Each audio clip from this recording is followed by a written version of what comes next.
এই ভিডিওটা দেখার পর আপনার প্রেম করার ইচ্ছা মরে যেতে পারে। আর হ্যাঁ, এই ভিডিওটা স্পেশালি শুধুমাত্র সিঙ্গেল মানুষের জন্য, কারণ সামনে কিছু কথা বলবো যেগুলো কাপলদের গায়ে লাগতে পারে। একটু আশেপাশে লক্ষ্য করলেই আমরা এটা বুঝতে পারবো যে প্রায় প্রত্যেকেই প্রেম করছে অথবা প্রেম করার জন্য একদম সোশ্যাল মিডিয়াতে রেডি হয়ে বসে আছে। আবার বর্তমানে যারা এক্সিস্টিং কাপল তাদেরকে লক্ষ্য করলেই আমরা বুঝতে পারবো যে রিলেশন প্রথম দিকে ঠিক থাকে, বাট একটু পুরনো হতেই এতটা টক্সিক হয়ে যায়, মানে একে অপরকে অ্যাবিউজ করছে, পাকমা তুলে গালি দিচ্ছে, গায়ে হাত তুলছে, এতটা জঘন্য অবস্থা, কিন্তু তারপরও ব্রেকআপ করছে না। আপনার কাছে কি মনে হয়, এটা ট্রু লাভ? এটাকে বলা হয় ট্রমা বন্ডিং। একটা সম্পর্কে থেকে নিজে সাফার করছে, অন্য একটা মানুষকে সাফার করাচ্ছে, নিজের ক্যারিয়ার এবং অন্য একজন মানুষের জীবন ক্ষতিগ্রস্ত করছে, তারপরও প্রেম করা থামছে না। এটা কেন হয়? এটা বুঝতেই হলে আমাদেরকে আগে এটা বুঝতে হবে যে মানুষ কেন প্রেম করে। Number 1, loneliness. ফ্রেন্ড লিস্টে যতই মানুষ থাকুক না কেন, বর্তমানে মানুষ প্রচুর একাকিত্বে ভোগে। আর এই একাকিত্বকে দূর করার জন্য অন্য একজন মানুষকে জীবনে নিয়ে আসার তাড়না কাজ করে। প্রথমে কথা হয়, তারপর ভালো লাগা শুরু হয়, আর এই ভালো লাগাটাকেই ভালোবাসার মুখোশ পরিয়ে একটা সম্পর্কে চলে যায়। Number 2, socio culture. আমার আশেপাশে সবাই প্রেম করছে, সবারই বয়ফ্রেন্ড বা গার্লফ্রেন্ড আছে, সবাই ডেট করছে। আমি যখন কোনো সিনেমা দেখতেছি, কোনো নাটক দেখতেছি, সেইখানেও সবাই প্রেম করছে, চারিদিকে শুধু প্রেম প্রেম আর প্রেম।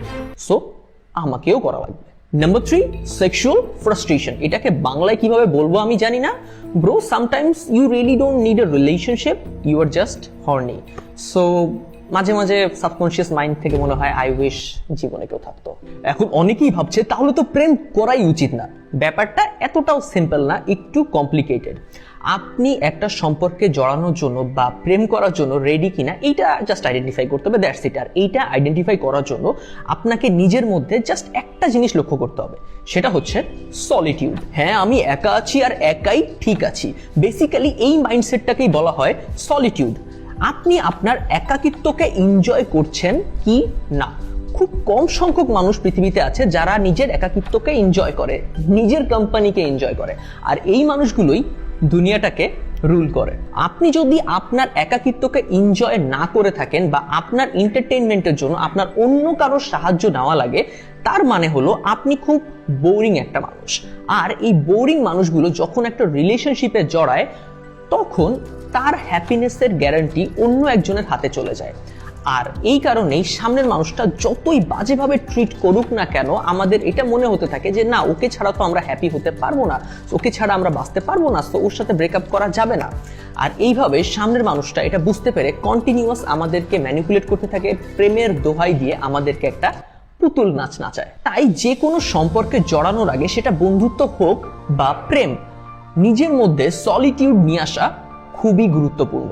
হ্যাঁ, তুমি আমার জীবনে আছো, আমি সত্যি অনেক হ্যাপি, বাট তুমি যদি আমার জীবনে নাও থাকো, আমার কিচ্ছু যায় আসে না। আপনার হ্যাপিনেসের রেসপন্সিবিলিটি শুধুমাত্র আপনার। আপনি কিসে হ্যাপি হবেন এটা সবসময় আপনার নিজের হাতে রাখবেন।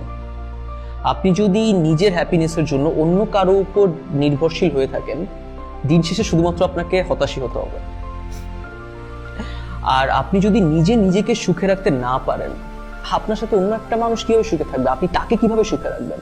আর হ্যাঁ, যে মানুষটা নিজেকে ভালোবাসতে পারে না, সে অন্য একটা মানুষকে কিভাবে ভালোবাসবে? তাই এরপর অন্য কাউকে ভালোবাসি বলার আগে নিজেকে ভালোবাসতে শিখুন। Take care.